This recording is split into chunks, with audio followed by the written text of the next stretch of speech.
Find slope and deflection at the free end of a beam using conjugate beam method.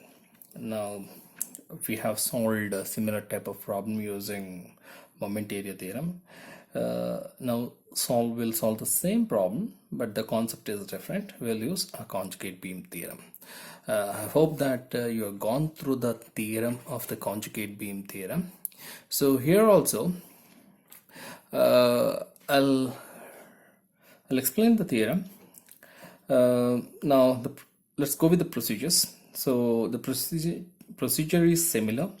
First you draw the elastic curve, then draw the bending moment diagram. Now comes to the conjugate beam. Now what is a conjugate beam? Conjugate beam is an imaginary beam loaded with this M over EI diagram of the original beam. The force in a conjugate beam will represent the slope of the original beam.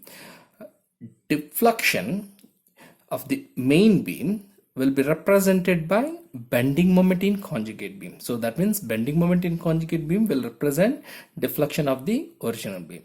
So this is what you need to remember. Shear force will give slope, bending moment will give you deflection. So this is what is the very important point. Now let's draw the conjugate beam for this one. So how is a conjugate beam? So you have to go through the conditions of it. So in the conditions, what is mentioned that the fixed end becomes the free end. If the ends are fixed, it becomes a free end, and if the free end becomes a fixed end, so this end is a free, so I need to make it as a fixed end. So this will be a fixed end. So I call this a B dash, and this is what is A dash.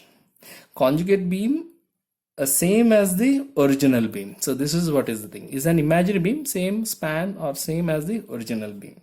Now loaded with the M by EI diagram. So how is the M by EI diagram? The bending moment is a negative, so you write down the negative part. Now draw the M by EI diagram.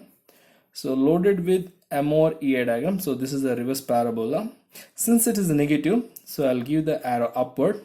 Since it's a loading, I'm giving an arrow here.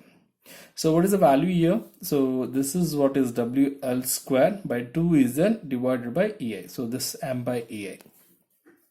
So you draw the beam, then loaded with M by EI diagram. So this is what is a conjugate gate beam. Okay. Now the procedures are very simple. You got it? Look at the conditions here.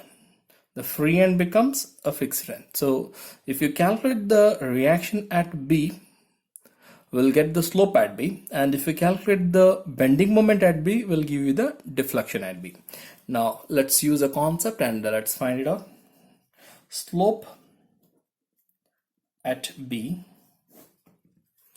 so theta B is equal to, here we don't have to take the two referential point, directly it will give the answer.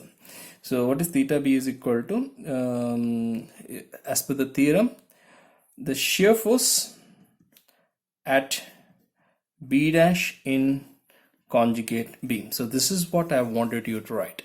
So slope at B, that is slope at B, theta B is equal to shear force at B dash in conjugate beam. This is very, very important. So you have to mention that. So what is the shear force at B? So that is what is VB dash. So which is equal to, so what is the VB dash? 1/3 of the span. The span is L into height W, L square by 2 EI. So answer is WL cube by 6 EI. This is what we have solved in the previous section, and you will get the same answer. Now find the deflection. Deflection at B. So I'll find the deflection at B, delta B, which is equal to bending moment at B dash in conjugate beam. That's very, very important. Now the bending moment at B dash in conjugate beam. So get me the bending moment. So what is the shear force? So 1/3 of span into height into what is CG lies from the base 1/4 of L, and from the apex is 3/4. So here it is 3/4 into base into base length is a L. So what is the answer? 3 get cancel. So W L the power 4 by 8 EI. So this is what is the deflection we are getting it.